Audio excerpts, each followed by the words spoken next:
Bueno, y volvemos acá con la columna, vamos a tener la columna de Vale Di Croce, pero les quiero decir que acá me acaba de firmar su libro, todavía no vi lo que me dijiste, Vale, El Arca de Milei, cómo y con quién construyó su poder. Yo lo empecé a leer, es magnífico, realmente lo digo, no lo digo por debido conveniente, es formativo y está la información real. Hoy hablamos de la realidad, ¿no? De ir a recabar, a hablar con información de verdad. Bueno, acá te da, Vale, la información de cómo construyó el poder Javier Milei.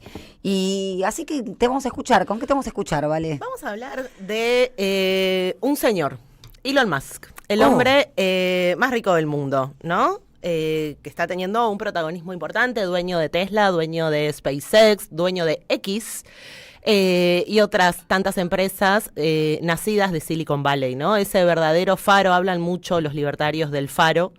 ajá. Silicon Valley se construyó como un faro en Estados Unidos, disputa poder con Washington. Y el libro que mencionabas recién, Nati, arranca precisamente hablando del shock económico. Habla de Caputo. Y algo que Tal venimos cual. discutiendo bastante en estas últimas columnas es la ausencia en la discusión del poder político, de la dimensión económica. Siempre hablamos del poder político, siempre decimos, bueno, la política, bueno, ¿cuál es el rol en este tiempo del poder económico?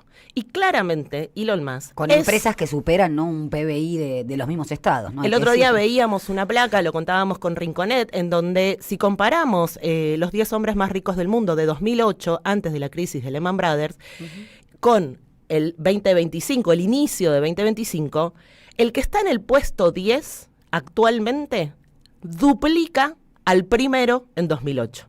Entonces sí hay plata. Vos decías, Nati, recién, ¿hay plata? Hay ¿No hay plata? plata. Bueno, sí hay plata. Hay una transferencia feroz, deshumanizante y muy profunda después de 2008 y sobre todo con la instauración del imperio de Silicon Valley. Esta siliconización del mundo Claro. de la que habla Eric Sadin, este francés Sí, que sí. estudia cómo se conformó esa ciudad, cómo se conforma allí el poder. Bueno, Tecnofeudalismo, el libro de Varoufakis que hemos hablado aquí, Sí, pero a mí sí. me interesaba hoy hacer un recorrido a partir de una imagen que vimos la semana pasada que rescató el presidente de la Nación, Javier Milei, a raíz de retirarse de la Organización Mundial de la Salud, y vimos la tapa de un libro que escribió y publicó en el 2020, en agosto del 2020.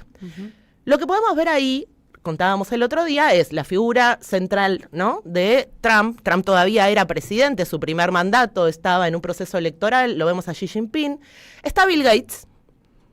Y arriba de todo está el señor Javier Milei. ¿Por qué les muestro esto? Porque esta semana se publicó en un portal que les recomiendo que visiten, Inteligencia, les digo, incluso es inteligenciaargentina.ar. Se publicó una encuesta que hizo Suban Córdoba y Asociados sobre la percepción que tienen los argentinos y las argentinas de Bill Gates, Elon Musk, Qué Zuckerberg, estos interesante. hombres más Ujú. ricos del mundo. Y fíjense cuáles fueron los resultados. Les recomiendo que la busquen. Es qué opinan los argentinos sobre Bill Gates, Mark Zuckerberg, Elon Musk y Donald Trump. Bueno, ahí tenemos aquella persona a la que atacaba Javier Milei, que ataca, que es como la contracara, ¿no?, de Elon Musk. La semana pasada circuló bastante una imagen donde Bill Gates decía, bueno, mis amigos me dicen cuando hablo mucho de algo que mejor no lo haga, ¿no? Bueno, esta idea de Elon Musk no tiene amigos, no tiene quien lo cuide, se está metiendo donde no se tiene que meter, digo, a partir de la irrupción como funcionario público a cargo de la Oficina de Eficiencia de los Estados Unidos en la administración de Trump. Bueno, Bill La grasa Gates... militante estadounidense sería, ¿no? Exacto. Para Sí, más. estar en esa. Pero también hemos hablado acá mucho de por qué Davos se constituye como ese polo de poder económico al que Milei critica y también critica Elon Musk. Elon Musk no participa de Davos.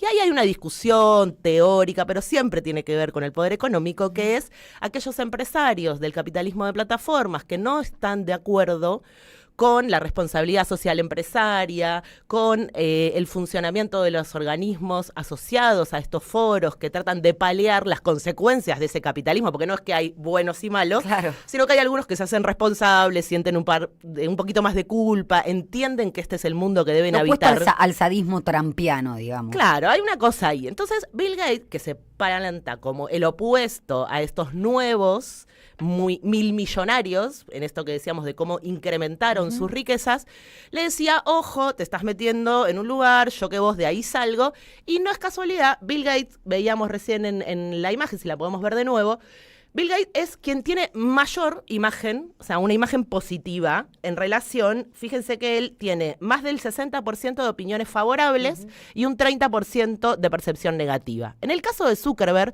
asociémoslo no ya a esa imagen de chico bueno, sino al responsable de Cambridge Analytica, porque si no parece que queda como en el pasado. Eso, bueno, Mark Zuckerberg, Facebook, Meta, esas empresas, como decíamos, WhatsApp, que cuando la compró tenía 55 empleados. Ya hemos hablado acá de que ese capitalismo de trabajo, ¿no? requiere el 10% de los trabajadores y trabajadoras. Tiene una situación que es 47 positiva, 41 negativa, ¿no? Esta polarización, empieza a verse ahí la polarización. Y el héroe de Milei, el amigo de Milei, quien se declara fan de Milei, es el que tiene más opiniones negativas, 49%, ¿no? Digo, yo para cuando Milei tuitea y dice que los periodistas son sobrados, los políticos, los arrastrados, no entendemos que Elon Musk es un héroe, bueno, parecería ser que eso no está tan claro para la mayoría de los argentinos y argentinas, que ven con desconfianza la figura de Elon Musk. Claro. Elon Musk, que intervino, recordemos, en Bolivia, interesado en el litio, promovió el golpe de Estado y ha dicho más de una vez que lo haría nuevamente si eso implicara un beneficio económico para él. Y fíjense que al lado de Elon Musk está la figura de Donald Trump, que al igual que Elon Musk tiene una polarización muy fuerte, pero prima la imagen negativa. Sí, insisto, esto es de Suban Córdoba, lo publicó inteligenciaargentina.ar, pueden entrar, es muy interesante el informe completo.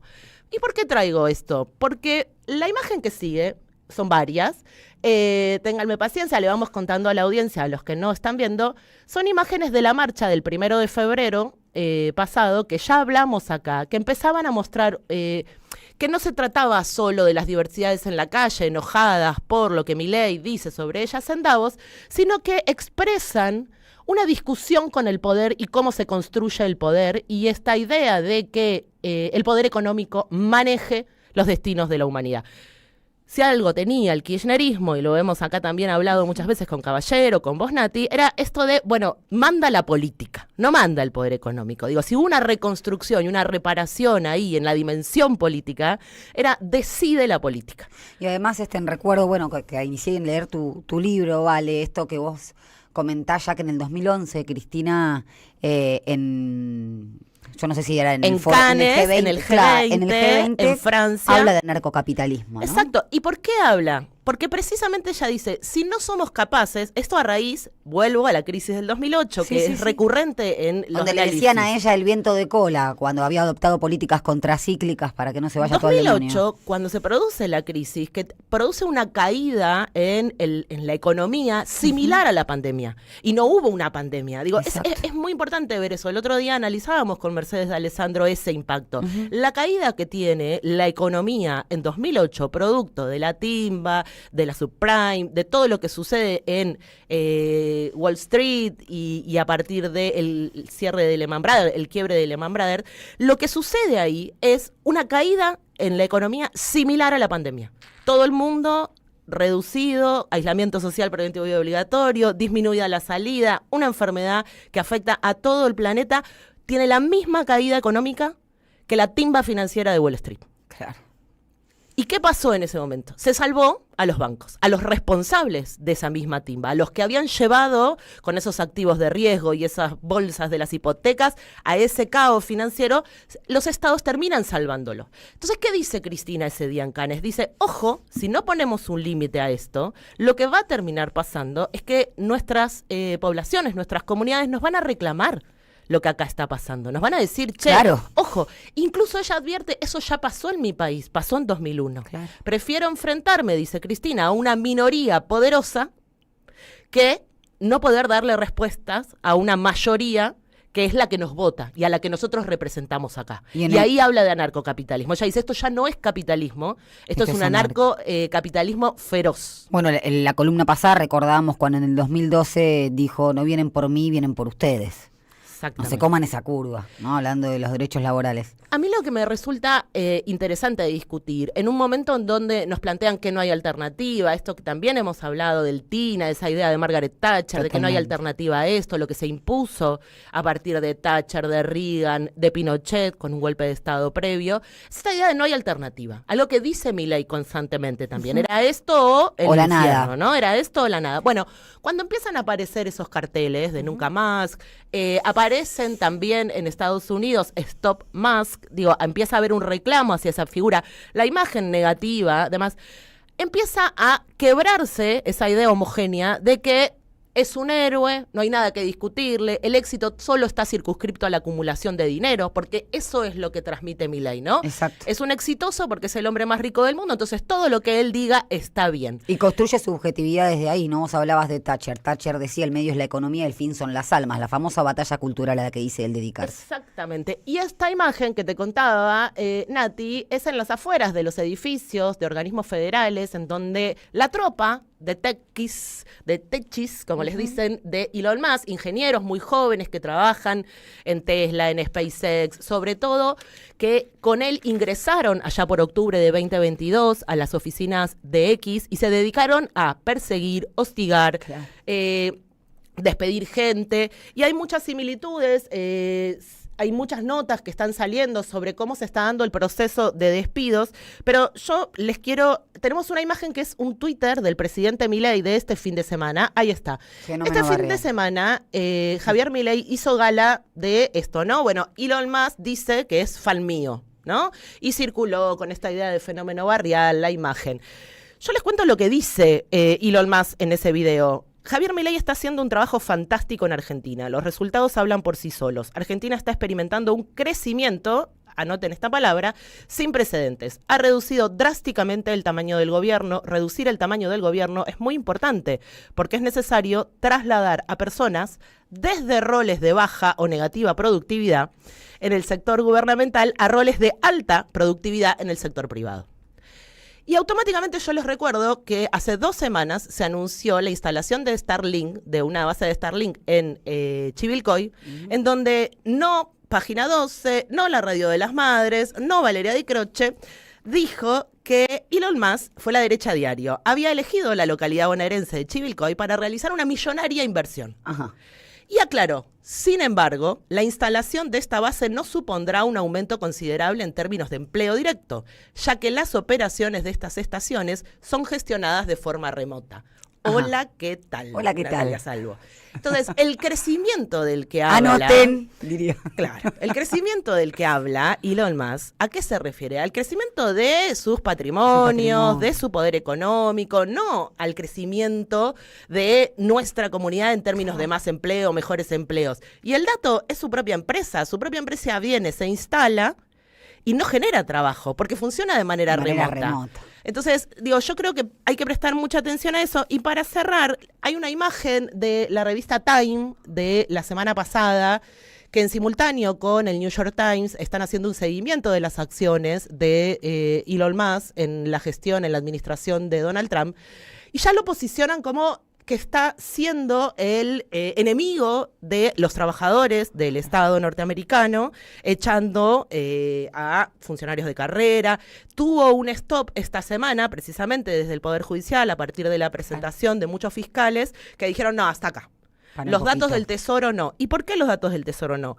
Porque la modalidad de Elon Musk es entrar con estos ingenieros, igual que hizo en X, revisar los perfiles, documentos, introducir inteligencia artificial en los archivos de la administración norteamericana, incluso en aquellos archivos que están vedados, hay órdenes judiciales, ya no puede acceder a todo, y procesar toda esa información. O sea, le estamos dando al tipo más rico del mundo, los norteamericanos, acceso a información clasificada.